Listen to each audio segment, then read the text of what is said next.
Good evening, everybody, and welcome. My name is Paul O'Neill, and on behalf of Kingston's Buried Treasures, we'd like to welcome you to our 21st presentation in our lecture series. The subject tonight is the Old Dutch, the church at Sculpted, Kingston. And the Old Dutch Church is truly one of the crown jewels of uptown Kingston. And it's played such an important role in our history, not just as a series of buildings, but as an institution. It really it's determined where we've gone in both positive ways and at times in negative ways. So it is really one of the most important places in Kingston. And we are very fortunate tonight to have as our presenter Rob Sweeney. And Rob is a local historian that I'm sure most people, if you're involved in the historical community of Kingston, I'm sure you have run into Rob many, many times. And Rob is also an elder at the Dutch Church. So he is perfectly suited tonight to talk to us about the Old Dutch Church. So again, we're very fortunate to have Rob here tonight, and it is a great pleasure to welcome our feature presenter, Rob Sweeney.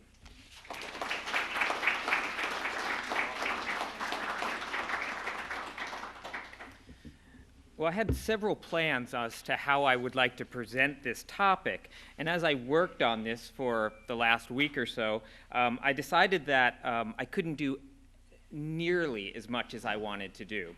And as I worked through some of these topics and how to explain the importance of the Dutch Church to our community, I started going on, and these things got on to like 2 hours, 3, 4 hours.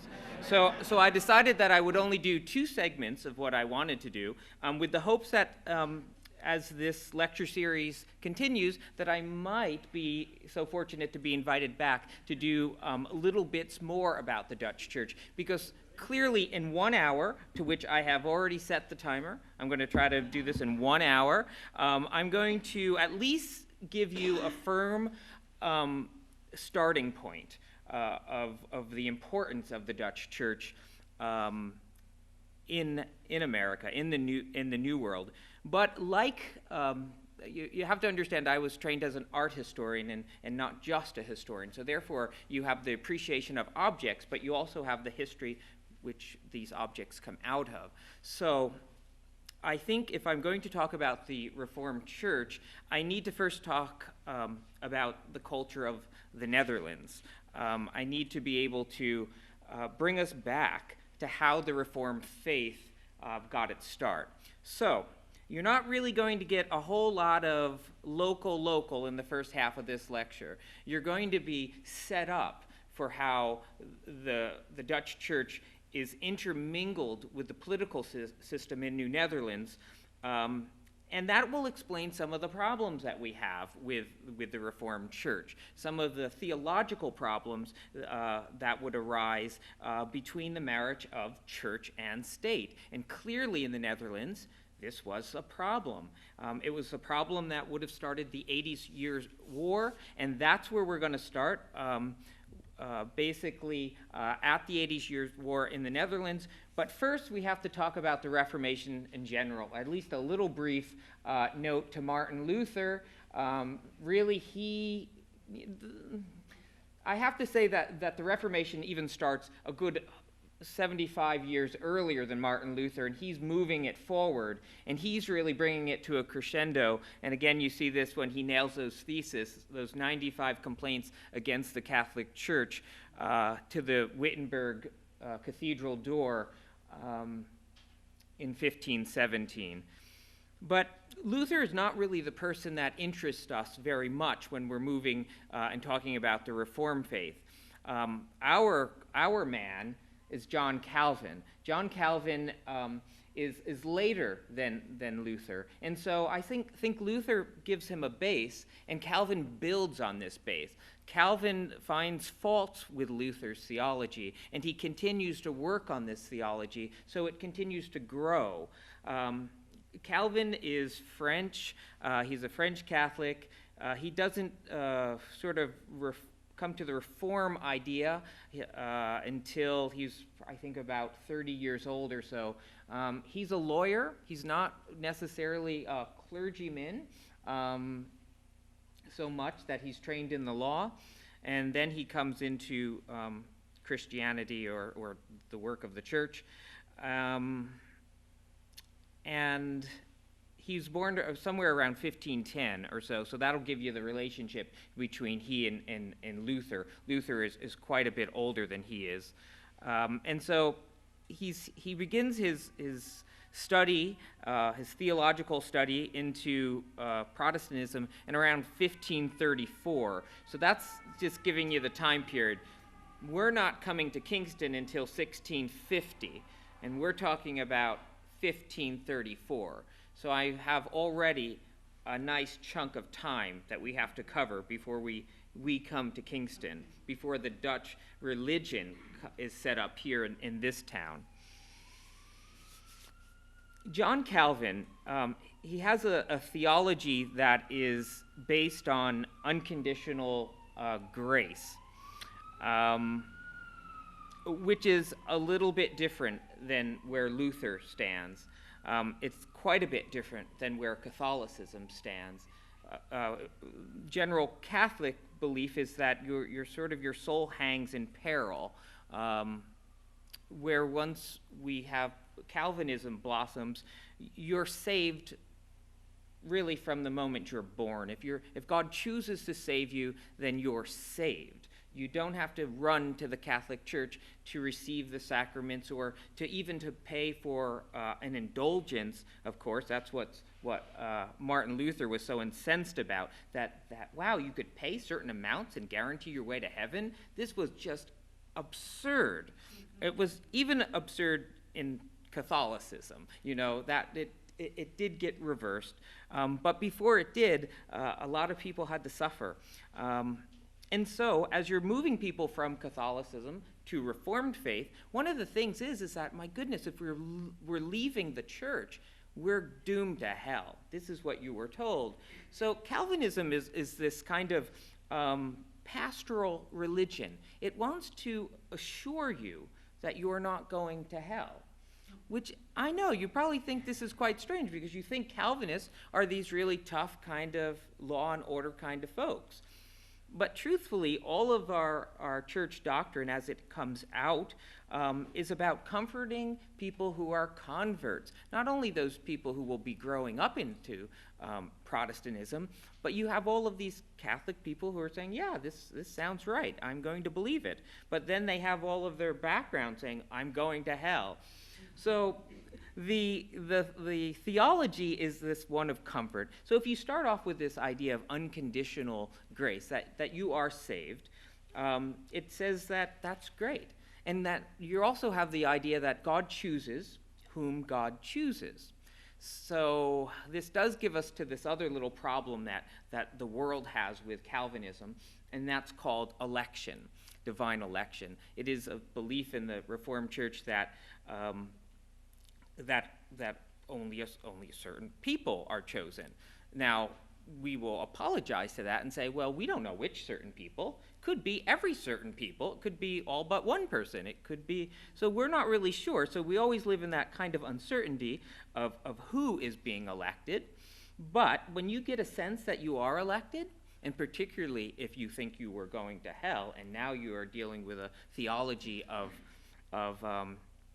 unconditional grace, then you're kind of comforted to know that, oh, yes, my life does show signs of election. And so it's a comfort.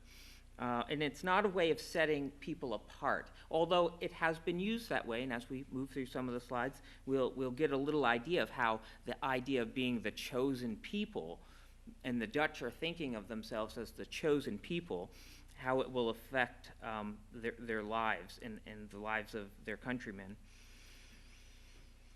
Let's see. The other thing is irresistible grace. So if you were elected, we have irresistible grace. It means that you are, you can't refuse it. If you don't want to go to heaven, it's too bad. You're going. So it's not anything on how you act or how you behave. If God chooses you, regardless of vice or virtue, you're going to heaven. And the last little footnote on a brief little synopsis of Calvinism is the perseverance of the saints. And that doesn't mean that the saints are the ones persevering. It really means that God perseveres for the saints. So no matter what you're going through, God is persevering on your behalf. God is seeing you through. If God has chosen you, then that's where you're going. So that just sort of gives you a little bit of idea of Calvin's thoughts, really very briefly. So this little slide shows a sort of a typical little Netherlandish kind of village. And Calvinism is sort of a urban theology, too. People are coming together and living in city kind of areas. It's also, Calvinism offers at this point a lot of law, meaning that you should be able to live decent lives. And you live this decent life not because you're going to hell otherwise, but because you are so thankful that you have been saved. So gratitude plays a big role. In the Dutch church, we kind of think about this guilt, grace, and gratitude. And this is Calvin's thoughts. And so we're all guilty. I guess I did miss the one first point in the lecture to really get a notion of who Calvin is, and that is the thoughts of total depravity. That means Calvin thinks of all of us as totally depraved. We can do nothing to save ourselves, so we're totally dependent on God. So now you can sort of see where the unconditional grace falls into this plan.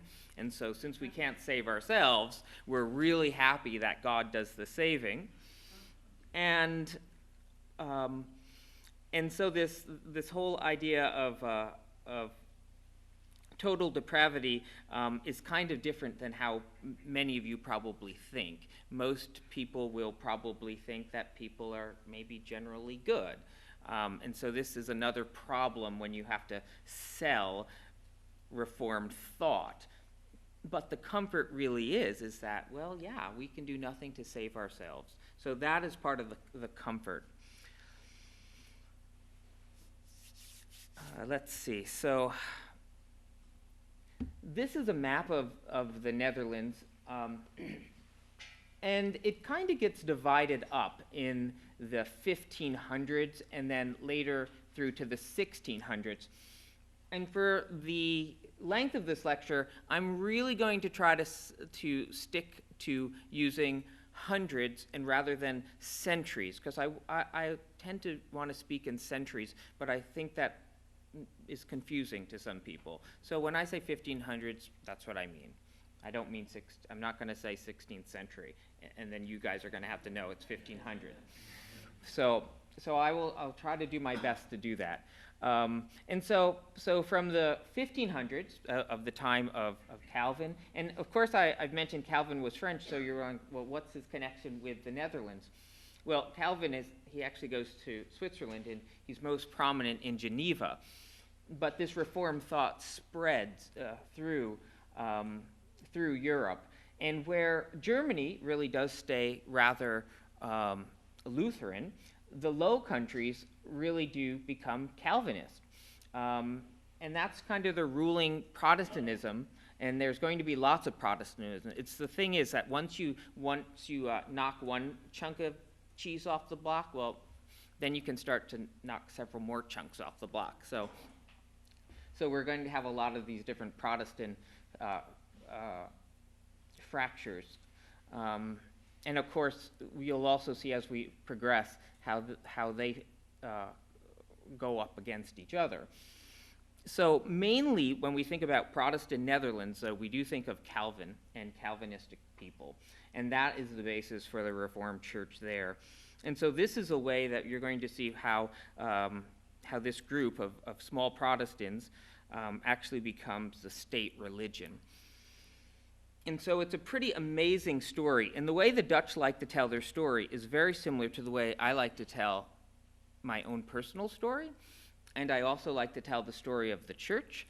And I also like to tell the story of the Bible.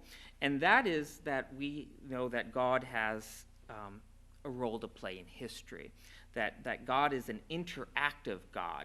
And we sense that from the Old Testament. We learn that God is interacting with the people of Israel. And so the Dutch think of themselves as the people of Israel. So we find this in lots of their iconography. They're really obsessed with the Old Testament and the story.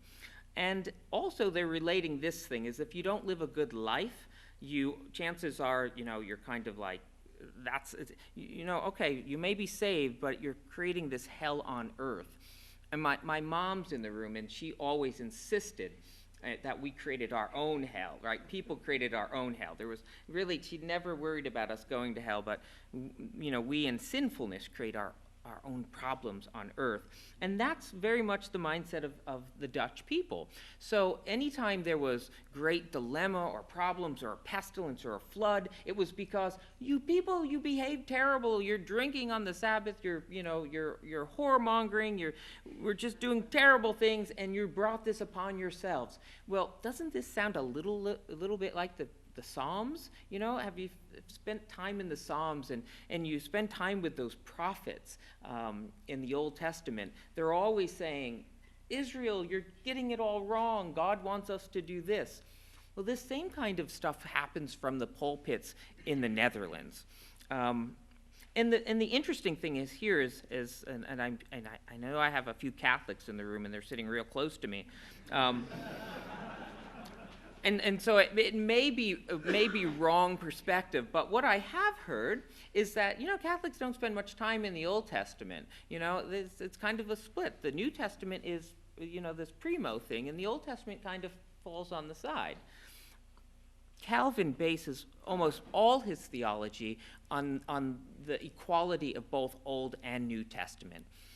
Calvinism is a covenantal theology, meaning that it is a covenant between the Abrahamic covenant is one great example of where God and Abraham, have this thing where God says, I will be your God and you will be my people, and voila, Israel is formed here. This is the same kind of thought that happens in the Netherlands with this whole covenantal idea and covenantal theology. So they're really studying the Old Testament, and they have a passionate of this story because they relate to the people of Israel. So in this slide, I just want to sort of point out that there are two important pieces, and I just want to show you. It's called Noord-Holland. Of course, this is in Dutch. And Zuid-Holland, which is South Holland, and then there is Zeeland. That whole stretch there becomes Protestant and remains Protestant all throughout this 80 years war that we're going into. And so those two places are where we also, well, I would say Holland, for example, is where the Classis of Amsterdam is. And the Classis is a ruling body of churches. Members come and send from each individual churches, and then they form a government. That's how the Reformed Church is ruled. And of course, myself being an elder, I actually serve as a delegate to our local classes. And therefore, when you are in a classes, or even within the church, there are three orders in the Reformed faith. There is ministers of word and sacrament, there are elders, and there are deacons. And the deacon's job is to generally care for property and people. The elders are more of a theological approach, and then your minister of word and sacrament is quite obvious. They preach the word, and they perform the sacraments, to which there are only two, baptism and the Lord's Supper. So at this classis level, each of, say, 30 churches will send one minister and one elder, and it will be a classis, which is a Dutch term for a fleet, like as a fleet of ships coming together. And the classis of Amsterdam is important to us because that's where we will have our ministers ordained, and we will receive ordained ministers from that classis. And it is important to know that Holland is entirely reformed throughout this 80 Years' War, and it becomes important later on in the story. Later on, after the war is settled, the north is mostly Protestant, and the south of the Netherlands is mostly Catholic. So it's kind of like where our country is sort of divided between Republican and Democrat, and definitely think those things together, because this whole Catholic and Protestant thing, it was political. It was way more political than it was religious.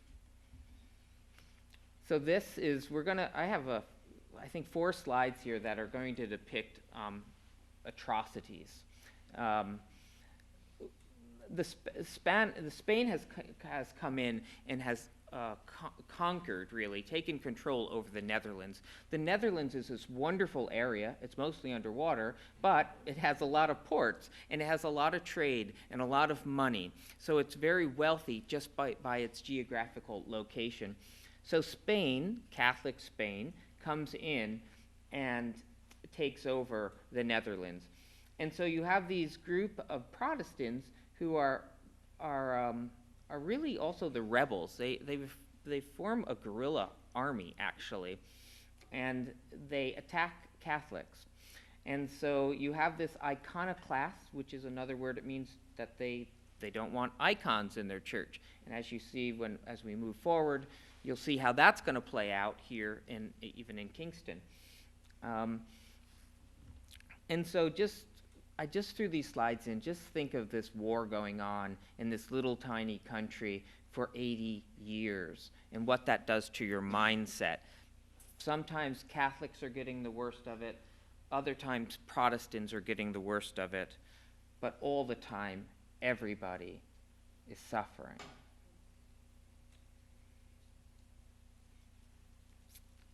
Protestant heretics hung on the tree. Great armies. And this is the costume. These are period pictures of how the battles would ensue. And here are the main characters. I brought a couple of little things. Here's the basic rule books of this is what governs the whole of the Reformed Church. You have number 1, the Bible, which has supremacy over everything else. Then you have this fabulous book, and notice the color, orange. It still goes back to the royal family in the Netherlands of the orange and the Protestants. And then you have a book of our creeds and confessions, and we'll talk a little bit about these. One of these, the earlier doctrines which are holding this little band of Protestants together, is the Belgic Confession. And of course, when the Protestants are getting that, I'm just going to say, they're getting the shit beat out of them. And they're barely surviving. So it says, let's try to explain ourselves here so that we're not being killed. Let us try to at least say this is what we believe, and everything we believe comes right out of Scripture. So the Belgic Confession is written, and it is presented to Philip II of Spain, in trying to say that, look, we're not against the government. We love government. We know that government is necessary for civil society. Now, the Anabaptists, on the other hand, they're almost saying, they're the rebels. We Calvinists, we're not the rebels, but this other group of Protestants, they are. And so in writing this Belgic Confession, we're stating what we believe, and it comes strictly out of the Bible. And so William the First actually is involved in this. That's the whole dynasty of the House of Orange. And so there's William the First as you move across. And then there's Maurice and Frederick, William the Second, and then, of course, finally, William the Third. William the Third becomes King of England when he marries Mary, and thus the William and Mary folks. And of course, that's getting into our time here when the English take over the Dutch colony. We have at least a Dutch king for some happy rejoicing for a moment. So here's a picture of Philip II and Prince William. And this is also, he's called William the Silent. Here's another picture of him. So you could see these Protestants were kind of tough, mean, military type. So they fought this war for about 40 years, and they run out of money. Both the Netherlands are just beat up, and the Spanish, they're also exhausted. So they call for a 12-year truce. And I put the picture of the tulip up there. The tulip is important, of course, to the Dutch, but that comes about 40 years later. That whole tulip mania comes into the 1640s. But I just thought it was a pretty picture, and it just gives us the idea of 12 years of peace after 40 years of horrific war atrocities on both sides. So we have nice, happy 12 years of peace. This comes around 1610 or so. And this man is Jacob Arminius. Jacob is a Protestant, and he's a professor of theology in Leiden. He causes a rather big stir amongst the Protestants because he kind of has this belief, which is, I guess I want to kind of take a poll. We can raise our hands if we think that, if we're totally depraved. If anyone, raise your hand if you're sure, if you're totally depraved, okay? All right, now let's see a show of hands of if you're generally good. That people are generally good, yeah. Okay. Arminius wins this battle today, but he lost it then. And Arminius is wrong. He's a heretic, in fact, in Reformed faith. We do not believe, our doctrines are always going against Arminius. And so I bring this up because it's interesting that we have 12 years of peace, right? We should be enjoying ourselves. Really what they should be doing is storing up the supplies for the battle to begin 12 years later. But these damn Protestants have problems with themselves, and they cause a great stir, and now the Protestants are all up in arms. And so in order to lead the country, the state general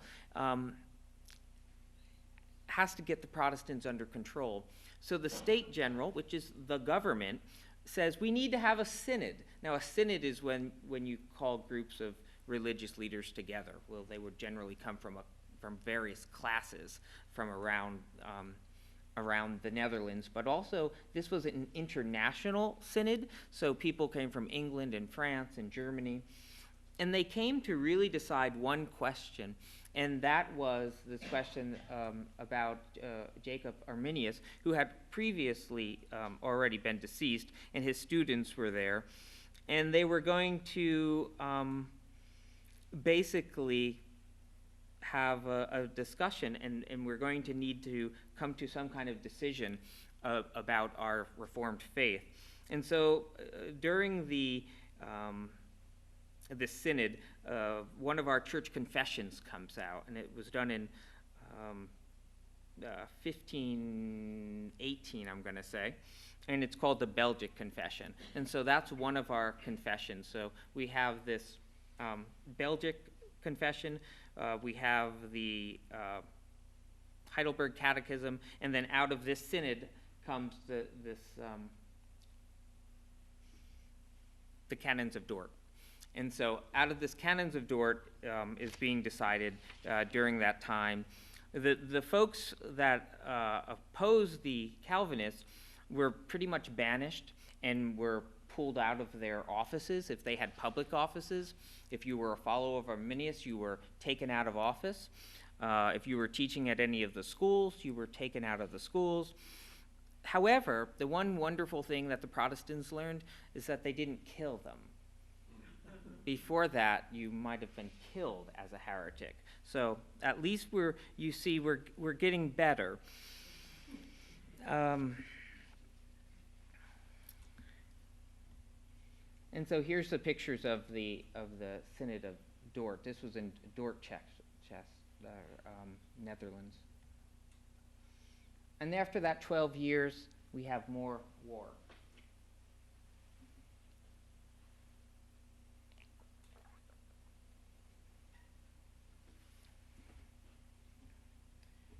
And we had 10 years. Now let's move on to the next 10 years of war.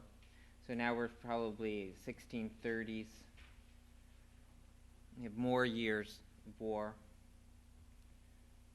Finally, we get to 1648, and we have finally peace. The Dutch win their independence from Spain, basically because Spain is bankrupt. But I will just tell one little interesting story that happens in this 80 Years' War,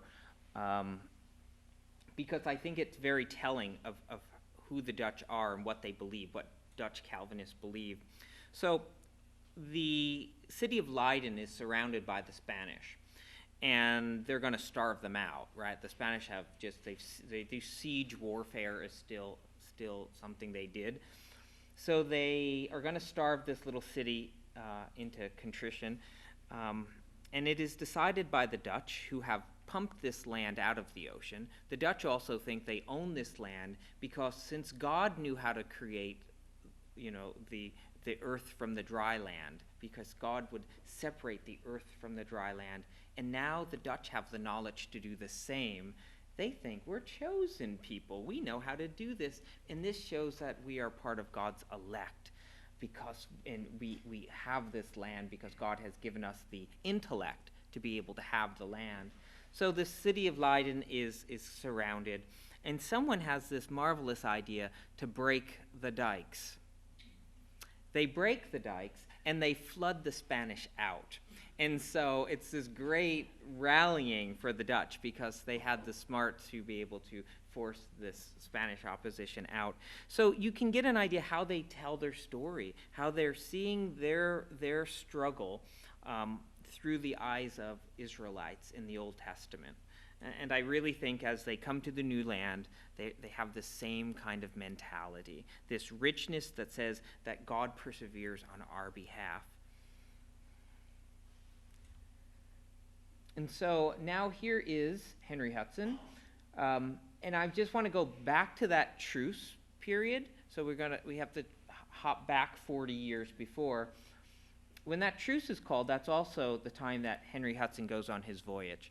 Because they're going out on that voyage not necessarily just to discover some new lands, too. They're discovering places where they're going to be able to supply the homeland. Because this little country of the Netherlands, when they are so much in warfare, it's very hard to produce the food that you need to survive. Lumber also is very scarce in the Netherlands. So they're going out to look for posts in the world to be able to send back raw material back to the motherland. Well, in this case, the fatherland. The Dutch always refer to the Netherlands as patria, the father. And so that's what's also happening. So, and during that, the same time that the cannons of Dort come through, Hudson is over here looking for a way to China. So now we arrive in the new land here. And this is a map of New Amsterdam. And of course, now we're getting a little bit closer to our time in Kingston.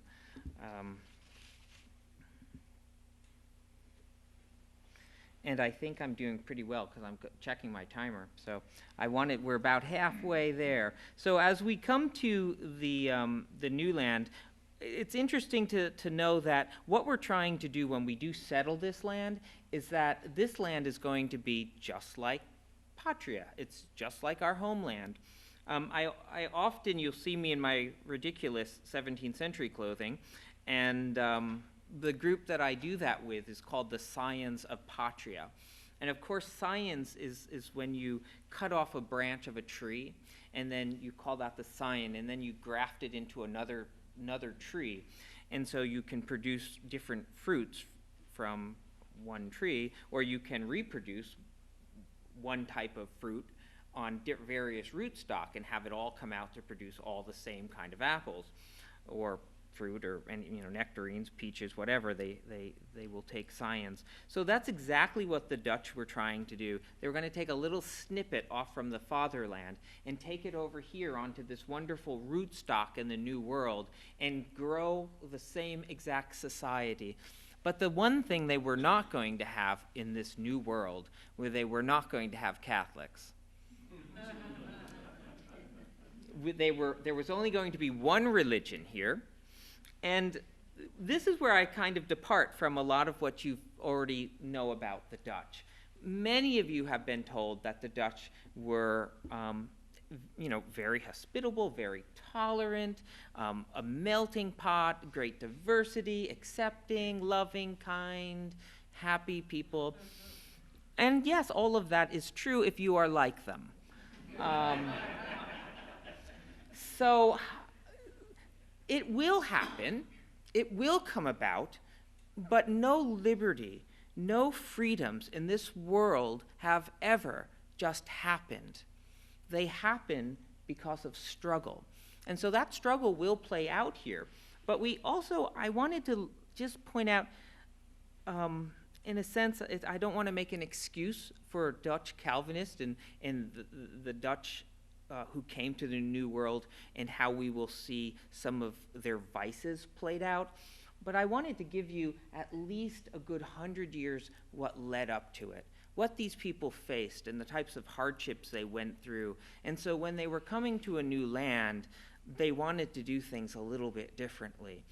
And it may not have been right, and I'm certainly not saying it was right, but it at least sets the picture. So now you know the culture to which this church was formed in, right? The people live in a culture. We all live in cultures. We're all products of the culture. And that's really what I wanted to do. So I know you've come here thinking you're going to hear lovely stories about the church and this and that and our communion cups or our window. And those are great stories. And indeed, I do want to come back and tell those happy stories. But first, I needed to really introduce you to that whole past so you can see how the church was formed, its theology, because that's what the church is. The church really isn't buildings. It's theology. It's people coming together because we agree on a certain way of living. So you also see this little emblem, which is the little seal kind of thing. This is often how the Protestants are depicted within Spanish Netherlands. It is this beautiful lily among the thorns. And I have a quote to go with this. It's never been assigned to this theme, but I had just come across it reading Calvin. Calvin also he did commentaries on the whole entire Bible. So you can read Calvin any verse in the Bible, you can go and you can get Calvin's thoughts on it. So I paired this thought that Calvin had. It's basically his thoughts on Genesis chapter 13, verse 5 and 7. And it said, "Let those who have abundance remember they are surrounded with thorns, and let them take care not to be pricked by them." I think that quote sums up also the Netherlands in the 1600s, the golden age of the Netherlands. Because if you can picture the beautiful still lifes that are done, those beautiful buildings of the Netherlands with those wonderful little roofs and the canals that are there, the cheese and the food and the fruit and the vendors, all of that wonderful wealth, the rise of the middle class. Those Dutch paintings weren't meant to be hung in churches. They were meant to be hung in your home. This is a whole new culture that's starting to come. And it's a culture of wealth. And so I love that Calvin points out that those of us who are surrounded by abundance, be careful not to be pricked by the thorn.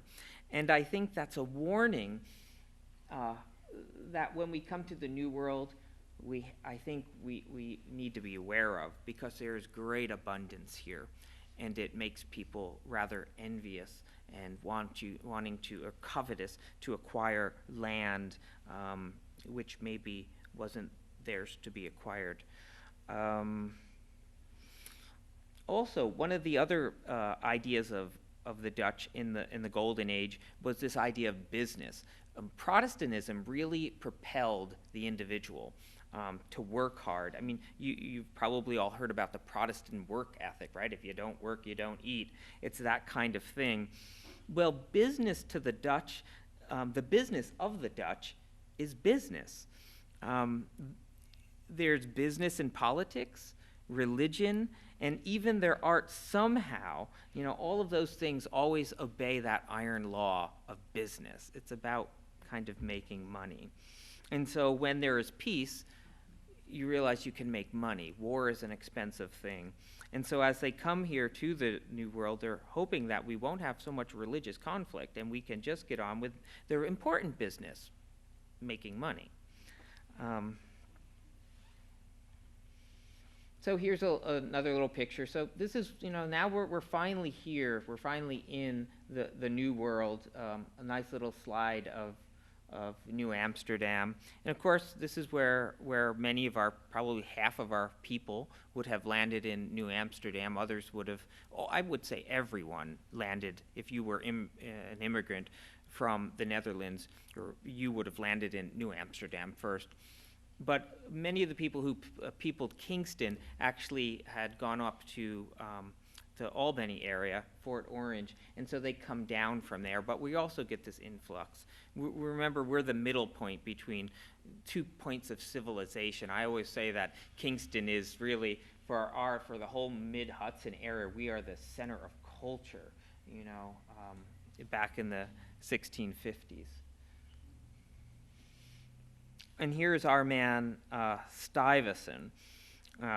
Stuyvesant's also interesting to note that he was a son of a Calvinist preacher. So he was very much instilled with Protestantism. And also there's a few other little facts that the Director General adopted all measures he judged necessary to fulfill the oath which bound him to maintain the exclusive worship of the Reformed religion. And the directors in Holland, the directors of the VOC, or the West India Company, did not at any time repudiate the policies of excluding all other worship.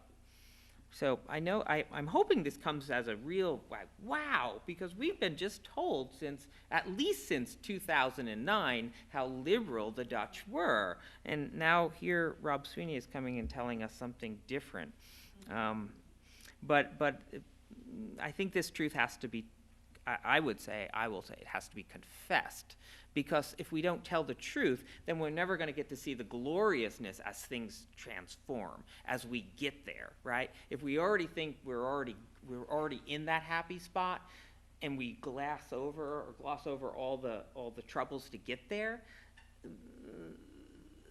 how do we relate that to our lives, right? As historians, I think we have, it's the best interest to our communities we serve to point out the problems and then be able to point to the solutions, point to this overarching, and now the elder will step in, the overarching providence of God in our lives.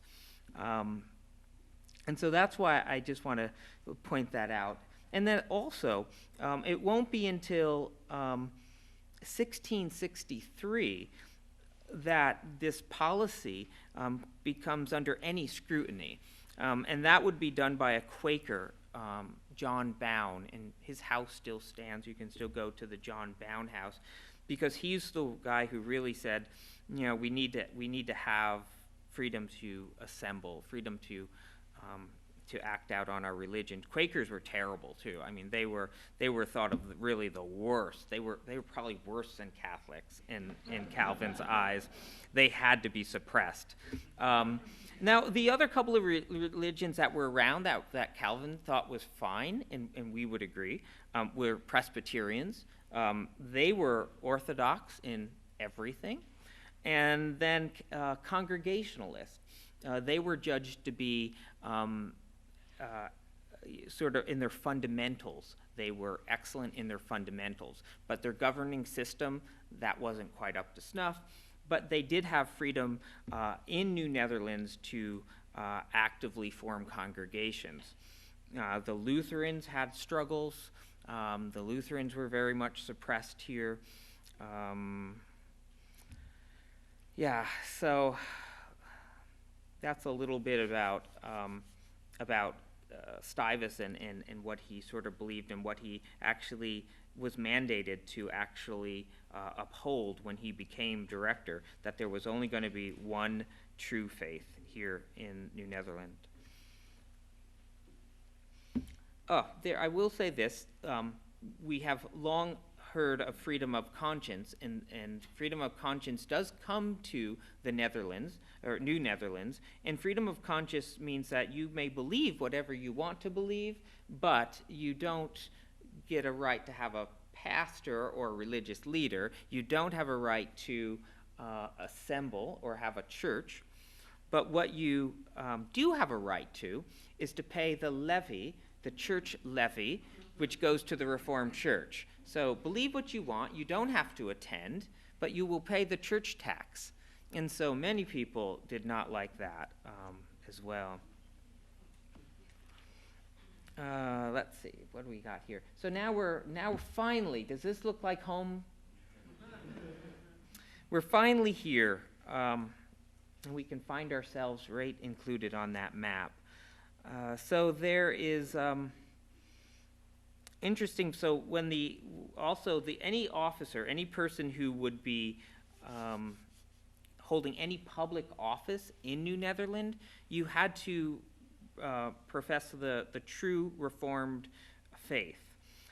Even when a small court was formed here in 1661, the small court, meaning they couldn't sentence people to death, but they could at least handle minor disputes, and it would be fabulous to give a lecture on the minor disputes, because there wasn't TV, and so the reality TV, it played out in the courthouse, which was also the church, and some of those trials are wonderful. We really should have a lecture on the issues of the small court. So as that was set up here in Wiltwyck, or Wiltwyck, as you might call it. The Dutch always correct me, so now I've gotten to say it the other way, and then I say it to Kingston people, and they don't know what I'm talking about. So in Wiltwyck, even the clerk of the court had to promise to promote the glory of God and the pure service of His word.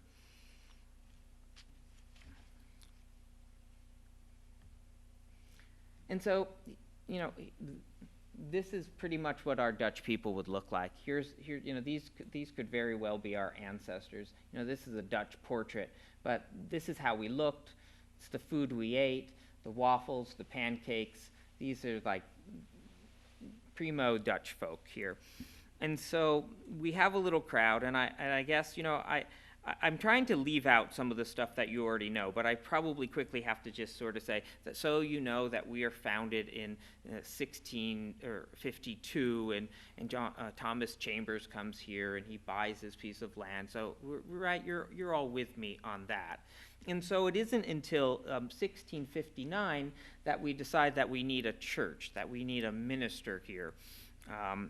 And before that, people were gathering in each other's houses and reading scripture and reading prayer books. Published sermons would come over from the Netherlands, and so people would take to reading those aloud. And then, of course, we had more people like this in town, I think. I think these are my ancestors here. And that was the other side of the family. Yep. Yeah, and then I think the next slide is of my church-going relatives. Yep, it is, yep.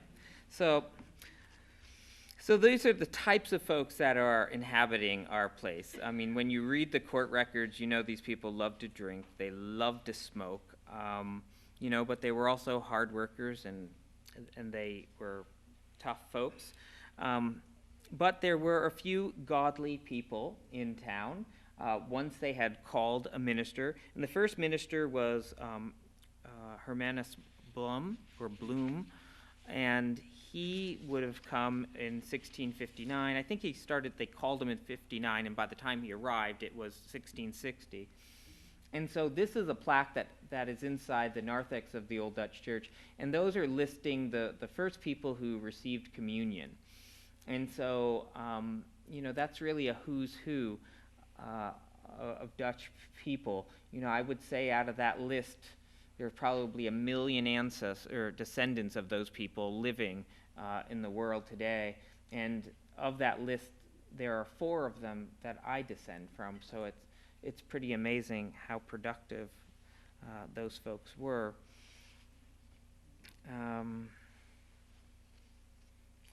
So also, I did throw up those little tavern scenes, because one of the things that was restricted here was the keeping of taverns on the Sabbath. So there was no drinking on the Sabbath, but every other day.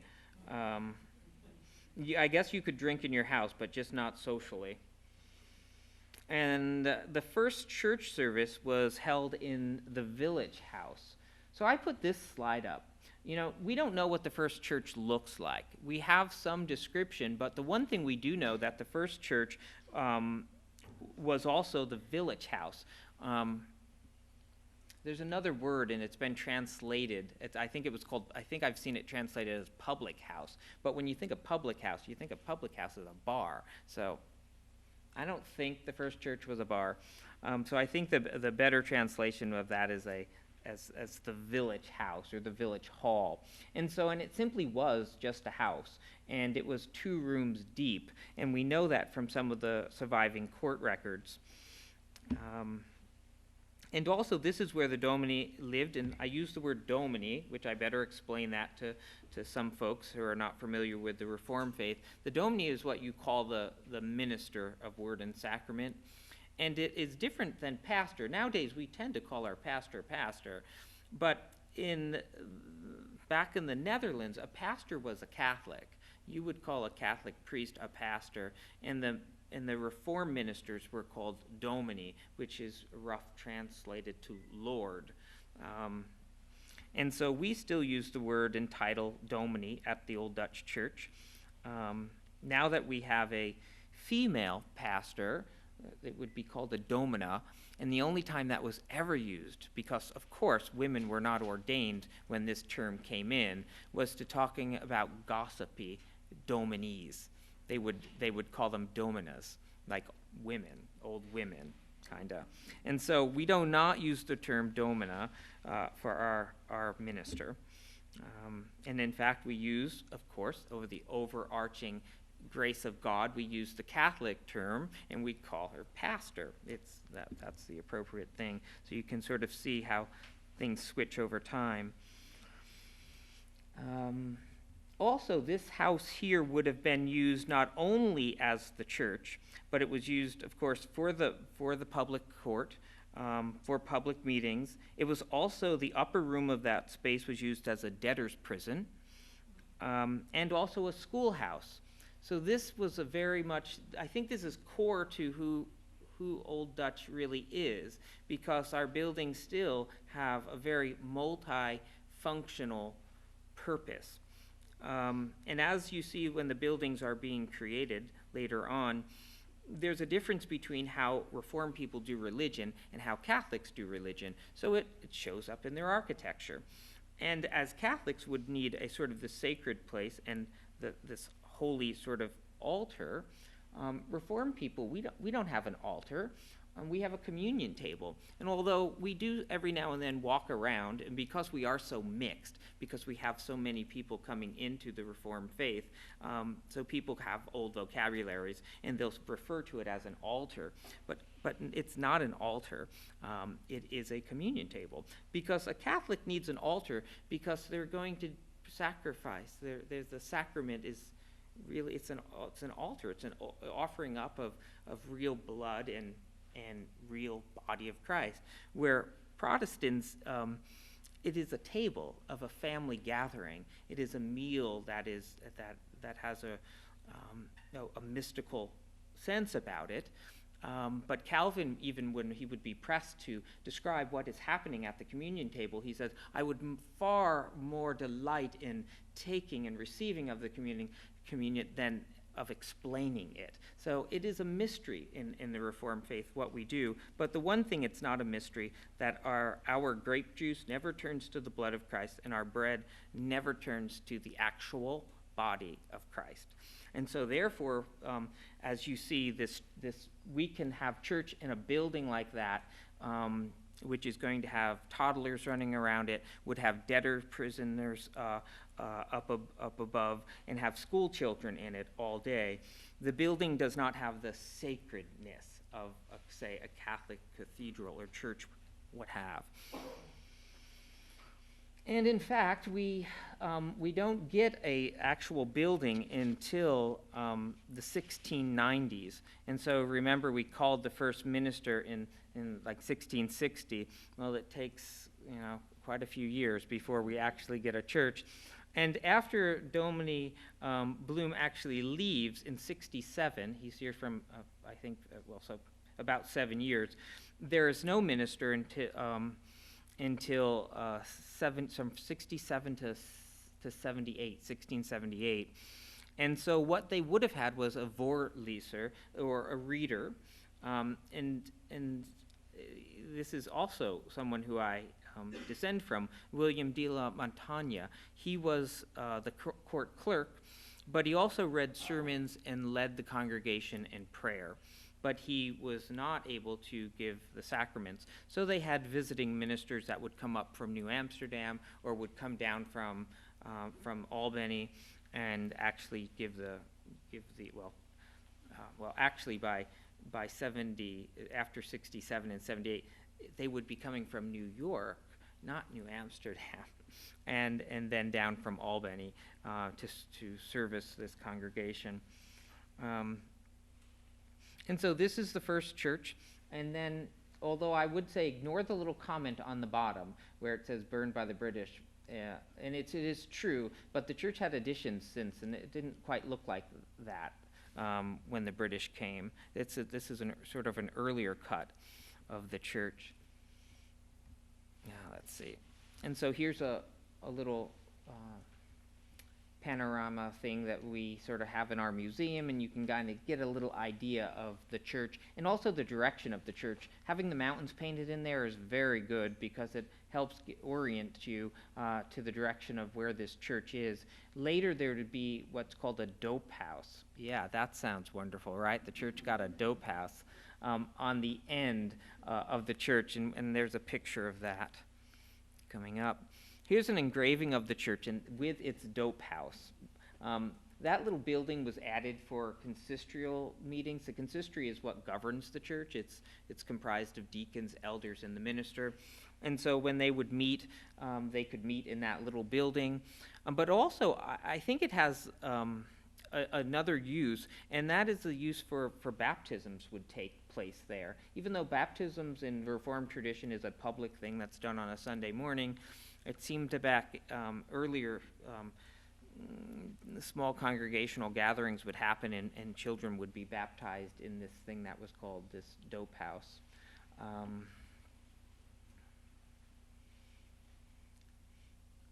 And yet another little image. And this is, of course, how the church would have been enlarged and would have looked at the time of the Revolution. And of course, you know that the congregation suffered greatly at that point too, when the British came and would have destroyed that building. And this is the Flatbush Reformed Church in Flatbush, Brooklyn. And I only bring this picture because I just wanted to sort of show you the similarities in architecture. The Flatbush Church still stands. And here, the next three slides are about just images of interiors. Since we really don't have a good description of what the interior of that church looked like, and I'm sure we could all imagine it, but here's some things to add to your imagination. This is an example of a church up in Schenectady. Again, it had the same kind of roof line, but you see where the pulpit is off to the side. I'm not necessarily proposing that's the plan of the Dutch church here in Kingston, but that's a possibility because after it burned, it could have been rebuilt in different formats. Here's a typical pulpit. The pulpit that was in that church was described to look very much like that, with the soundboard hanging above it. Here's another good example of probably getting a little closer, perhaps. Each of those three pictures didn't have all of the things that were described in this church, so you have to kind of have a blending of all of them. This one here, of course, missing the soundboard.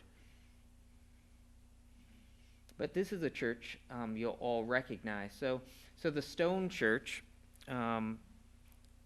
stood until 1833, when the congregation decided that it had grown considerably, and it would build a new brick church. And this church was designed by Henry Rector, an Albany architect. And it was done in a Greek revival style. And here is what it looks like today. And so it became St. Joseph's Church. So I guess there's a little bit of a story, right? It went from being Dutch Reformed to Catholic. And so the little story that will relate back to what you've heard of the past is that, of course, when this church was vacated and why it was vacated. So let's just talk a little bit about this church. That was an hour. So we're getting close. So some of the more interesting stories, and many of these stories I'm sure you've already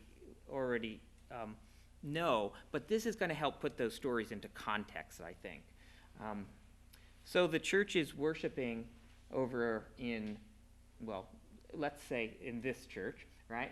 And it's now the village here is booming by the 1830s. And they're filling up this church. So by the 1850 by 1830, they're like, we need to get out of the stone church. We need to build something more suitable for this congregation, something a little more roomy. Also, just remember that at this time, it's the only church around. It's the only church in this part of it's the only church in the village of Kingston. At this point in time, we're not a city; we're still a village. And so just kind of remember the idea that this was the only church, right? This was the church. This was the church that was involved in politics. This was the church that was that we kind of mentally carry this DNA that it is the true church. And so I think that plays out, that it is the only church in this area. In Rondout, now you know, in Rondout there are probably 7 or 8 denominations worshiping. So that we build this church, and we stay in it only for really less than 20 years. And it's a fine building. You all know it's still standing. So why do you think we built the new Old Dutch Church, the newest Old Dutch Church in 1852? Well, this comes out to a falling out of church members, and that the 20 families or so leave from this congregation to form the second Reformed Church. Remember, whenever there's a little time of peace, then we want to fight amongst ourselves. And so I think, leading up to the 1850s, it was a pretty peaceful time. So the churches decide to say, well, let's fight amongst ourselves because we love this. And so the second congregation here in Kingston is formed, and they build their church over on Fair Street. And they were first going to build a humble wooden church. And, so the people over here at the Dutch church were like, that's just fine, let them go. Then plans surfaced that they're going to build something more than just a little wooden structure. They're going to build a rather lovely Greek revival church in limestone, and it would have been, architecturally, it would have outdone most every other building in town, and it would have made this Greek revival church look very much out of date, because now we're moving into Gothic revival, that's the thing. Everybody has to have Gothic revival. If your church looks so outdated, probably your theology is too. And so, not to be outdone by the dissenters, the church puts its, it decides that Booth. What is Booth's first name? Who knows the famous diarist Booth? The famous diarist in Kingston? Can't think of his first name. Want to say it's William Booth? No. No. Well, I think maybe a relative. Well, anyway, Booth, this famous diarist, and we have his diaries here in this building, actually. He said of the church, he said, and he was an Englishman, and he was an English immigrant here. He said, the church which was once great enough to hold the whole was now no longer sufficient for the half.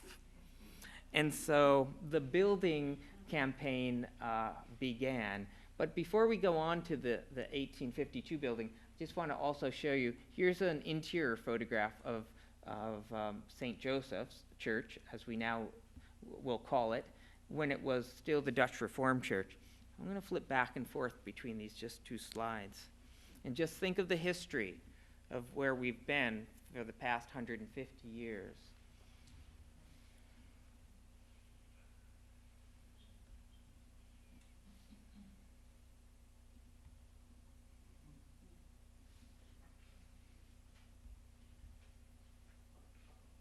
So there is a great theological difference in those two buildings. And of course, this really does stem from a long tradition. It is remarked that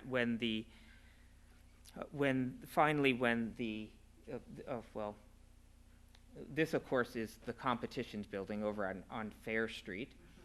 So we had to outdo that building. Here's another rendering of it with the steeple kind of patched onto it. It was built with a steeple. That steeple blew off about a year after the church was completed, or so. I think it blew off in '54, and I think that church was finished in '50. So 4 years after the church was built, they lost their steeple, and I believe it blew off on Good Friday. Yeah. So we build this church. The Dutch congregation over here builds the church that we now presently reside in. But as it leaves this and enters into this church, it leaves this other building vacant. And so it is sold, and it goes to the state to be used as an armory, because the Civil War is fast on our heels. And it is said that there was written in the deed that it should never be sold to Roman Catholics. But of course, after the Civil War, the state didn't need its armory there any longer. So it wanted to offload this building. And I believe that Luke Noon purchased the building and then gave it to the Catholic Church because that deed restriction was there. So so you just have to understand the culture and the time, right? We have to step away from it and without our judgments of what we would like to think, because we know that things happen because culture kind of makes it happen. And so that's partly why I wanted to really bring you back into the Netherlandish history, to explain some of what happened in the culture of the Reformed Church here. So one of the interesting things of blending is that in this facade of the St. Joseph's Church, they hire A.J. Wood, who is a local Kingston architect, to redesign that front facade. So it's quite interesting that a few years later, the little back apse of that church part, there's a little bit sticking out as you head towards the podium this way. That was actually designed also by A.J. Wood. So it was interesting that the Protestants and the Catholics could share the same architect.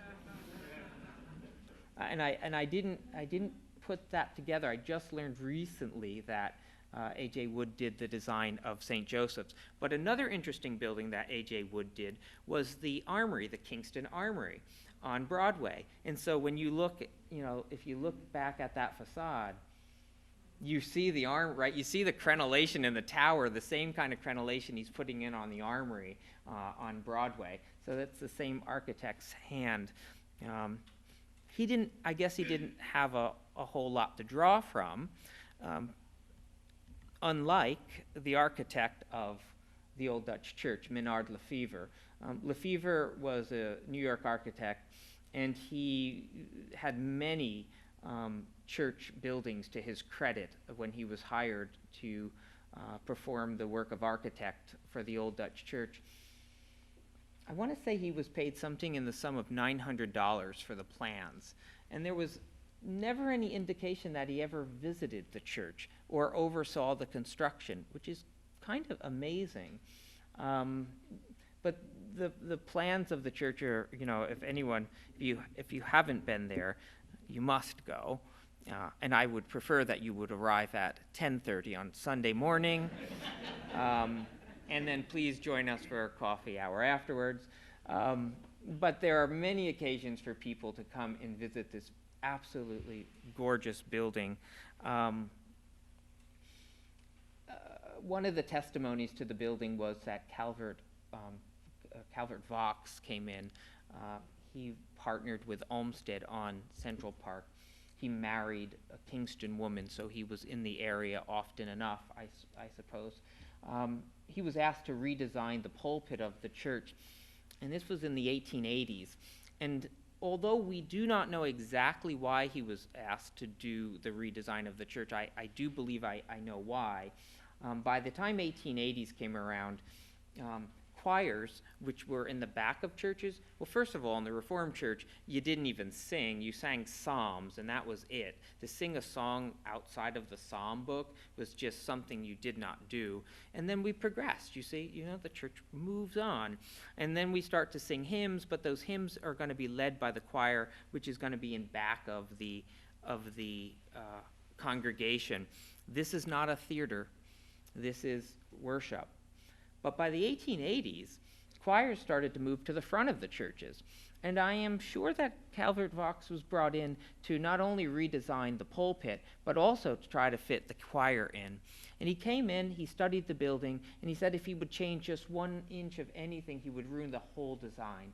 And so with that, the consistory decided that they would leave the church as it was built.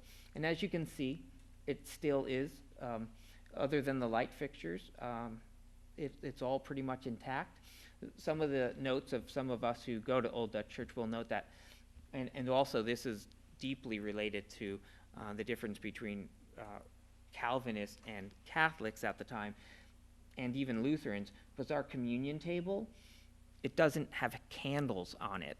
And in fact, Calvin wrote once back to people who were having some problems with some other Calvinist group, and they wanted to kind of have them chastised about them having candles on the communion table. And Calvin said that, let's them have that. He disagreed with that use of candles on the communion table, but he also kind of was of the mindset that of things that are of necessity, let there be unity, but with things that are not of necessity, let there be diversity. But it's interesting how at that point in the church's history, there was no candles on the communion table.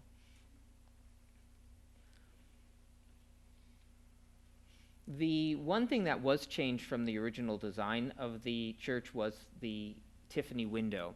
That was a gift of David Hotelling. It was to honor his parents.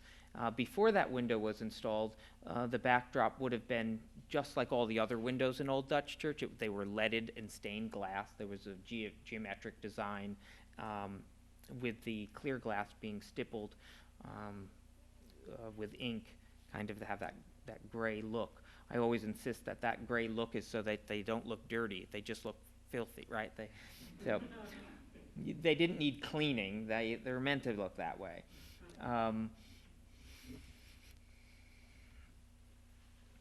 And just another great design. I mean, this is such an architectural treasure. And when you looked at the idea of that you were creating this building, really, I mean, I have a deep sense for the glory of God, but also for the showmanship of its people wanting to say, we have a pretty nice church. Why don't you come to it? When the church was built, I don't think it was ever filled. It is filled at least a few times a year when the Mendelssohn Club comes. And I would urge you to get your seats early on that night. But even when the church was first built, the pews were offered by subscription, so you bought them, at least down in the central nave, and then the free seats were up in the balcony. And so many people will gravitate towards the balcony thinking, oh, those are fabulous seats. But once you get up there, you realize, no, that's why they're free, because you can only see like half of the church. So you miss out seeing the other half of the church when you're sitting up there.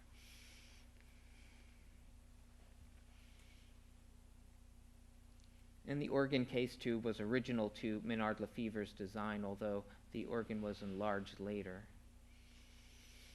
And so I didn't get into the nitty-gritty of this church or its congregation or the many different theological arguments that we could have gone into and how the church interacted with history.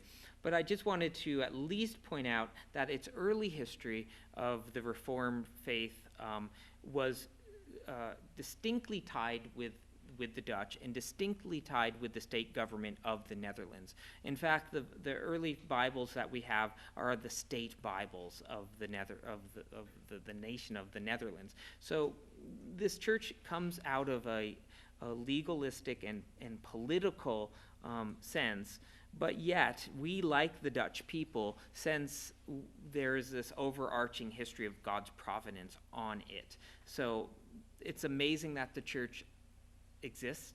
It's amazing that the congregation still worships. This congregation has worshipped continuously since 1659, and none of that credit really goes to us, because we would say we are totally depraved. That all the glory of that goes really to God, who does keep this church on a path, and it's an ever-changing path. It's an overarching way that if the Israelite people are being led by God through the Old Testament, and we witness to how they change and how they as a people are brought on, and how Jews today even consider themselves as chosen people, we too are those chosen people, because we get to inherit a history that we can look back on, that helps us to understand where we are today, and also helps us to remember some of our less glorious moments. So it was a pleasure to give this talk to you. I hope you learned something out of it. You probably learned something that you didn't expect to, which that would please me greatly. And I would love to come back at another point in time and maybe look at some smaller chapters within the church and to dig into them, because there are so many fascinating stories relating to this congregation and its people and its connection to this town. And as an elder in the church, I hope that our church will continue to have that kind of contribution to the lives of the community. So thank you all for coming.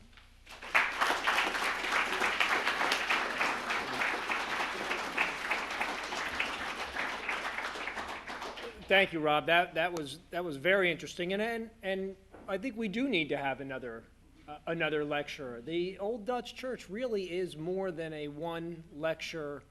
Again, it's not just a building, and I have to say, I grew up Catholic, and maybe I'm just lazy, but isn't it easier to just buy an indulgence? You know, but I think we really do need to delve further into the role that the Old Dutch played during the Revolutionary War, before and after. Again, there's incredibly bright chapters, and there's some dark chapters too. But the history of the Old Dutch Church is the history of Kingston. Good, bad, and ugly. So I think we certainly will be having Rob back for the next stage on that. Does anybody have any questions on tonight's presentation?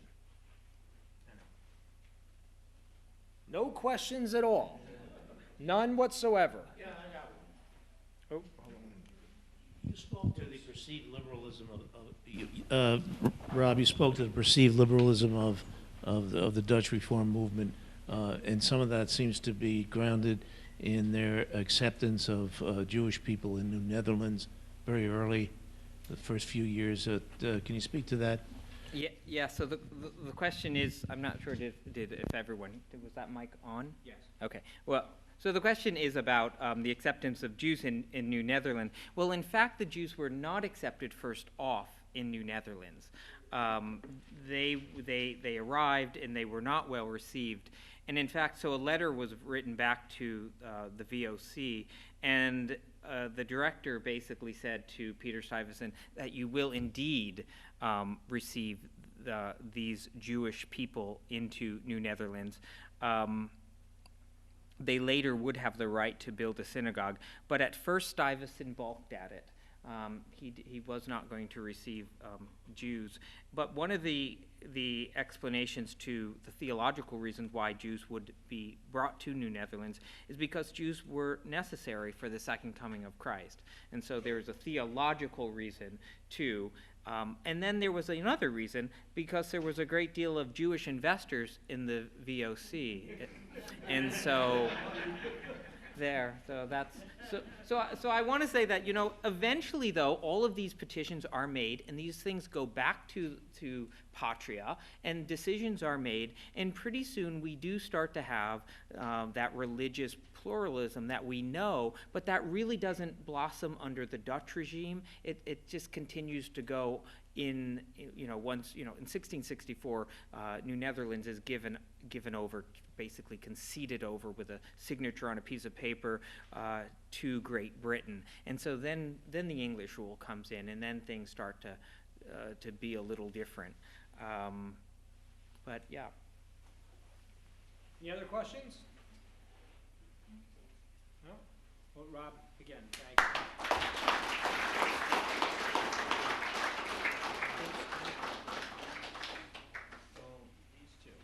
Okay, well, again, thank you, Rob. Thank you very much. It's important to really realize that I certainly learned something, because we do. We feel that we're so privileged, and that we almost have an elitism, thinking, look, we were accepting of everybody before anyone else. We're special, and we are special, but it is important to see the true history of where we are. So again, Rob, thank you very, very much. And I don't know if everybody is aware, but the Old Dutch Church also played a very important role in the Ed Ford Lunette project. Again, Ed's Lunette is up. We're putting up some plaques, and we're going to be having a dedication ceremony. We don't have it set yet, but we'll let everybody know. But the Old Dutch Church has an annual dinner every year, the George Washington dinner, and it was wonderful this year. It's always wonderful, but it was especially fun this year, and all proceeds were donated by the Old Dutch Church to the Ed Ford Lunette project. So we thank you very much for that, and we thank everybody who contributed. You really, again, we want to say thank you to Ed for all that he does, and this was a wonderful way to do it, and everybody made it possible, and the Old Dutch played a wonderful role in that, so we thank them for that. Again, we do want to thank everybody who makes this possible, the Senate House Museum, everybody here. It's a little cold today, I know people have said, but I think the heating system is being repaired. I promise you next time it'll probably be too hot. Bob Rizzo, again, Bob does all the DVDs, he tapes these. In the back, we have a list of all our prior episodes. So if you want to get one of the DVDs, you can contact Bob. And again, we have a list of all of them in the back, and you can sign up for those. His wife, Jean, is not here, but she is always running around setting everything up. She brings wine, so we want to thank her as well. All the people, again, who publicize this event. Hugh Reynolds is at every single one of these, always does a great spread. Jillian Fisher, the family, Friends of Historic Kingston, Ulster County Tourism, Kingston Community Radio, Kingston Happenings, a Daily Freeman Preview, a Walt Wachowski and the Civil War Roundtable, Chester Hartwell, and there's many more. We want to thank all of you for doing that. It's wonderful that we have such a great historical community, and it's because of all these people. Kingston's Buried Treasure. And here's actually a picture that Rob didn't get to. There it is. There's today. And there's actually a local ordinance that no building can be higher than the steeple of the Old Dutch Church. So if you're thinking about building something, I want to give you forewarning. Unless it blows off. It has blown off before. It was replaced. So you might want to build wide. Build wide. Just don't build up. Kingston's buried treasure, Joe Tantillo. Joe does a wonderful job. He does all these. He does all of our design work, and he does it for free. Does a great job. Thank you, Joe. Ann Gordon. Ann's here. She's our Ulster County historian. Pat Murphy. Tom Haffey is here. Nina Postupak. Everybody does an awful lot of work to put these on, so we thank them. Again, J.K. Wine and Liquor, our official sponsor. They provide some of the wine we have here tonight, so we thank them. And all of you. Again, we do this because of you. It's wonderful that we have such a community here that appreciates our past, and you make this a very special lecture series, so we thank you. I want to tell people about the upcoming series. Our next presentation, May 16th, is Kingston's immigration, the bedrock of our community. Tom Haffey will be doing that. And when we think of Uptown Kingston, we think of the old Dutch coming here in 1652. But the boom of Kingston down in Rondout was built by the immigrants. The D&H Canal, Rosendale Cement, the Bluestone Mines, all the things that really made Kingston a huge economic power were built on the backs of our immigrants. Some of us are. Rob's been here for a while, but I'm a little bit newer, so I'm one of the immigrant crowd coming in. So that's going to be a wonderful presentation. I'm looking forward to that with Tom. And on June 20th, Ted Dietz is going to do a presentation on the early stockade. You saw a map of this tonight on the early stockade and the lots, and there were a few people here who were present at our first presentation on Thomas Chambers, who's considered the first settler here in Kingston. He actually came with a group of people. And Thomas Chambers, it's interesting, as Rob said, on that list, that plaque listing the people who went to the first, I guess it's not mass, the first communion for the Old Dutch. In that was Thomas Chambers' wife, but Thomas Chambers was not. He did pay more than anybody towards the church, and he didn't join until almost 2 years before the end of his life. So everybody had to be involved, but I guess you didn't have to join it. Thomas Chambers was one of those people. But Thomas Chambers was our first subject. Ted Dietz talked about that. But what he talked about that I found so interesting was the first lots, the original layout, who was where. Where was the first community house? So he is going to be doing that on June 20th, and we hope you can all join us. So we thank everybody. Have a wonderful weekend. Rob, thank you again for that wonderful presentation. We will be having a part 2 on that. And everyone have a wonderful Easter. Thank you. Take care. Oh, and before we go, Ed Ford, happy birthday, Ed. Tuesday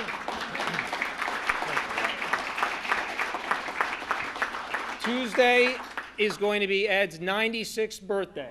So, Ed, happy birthday.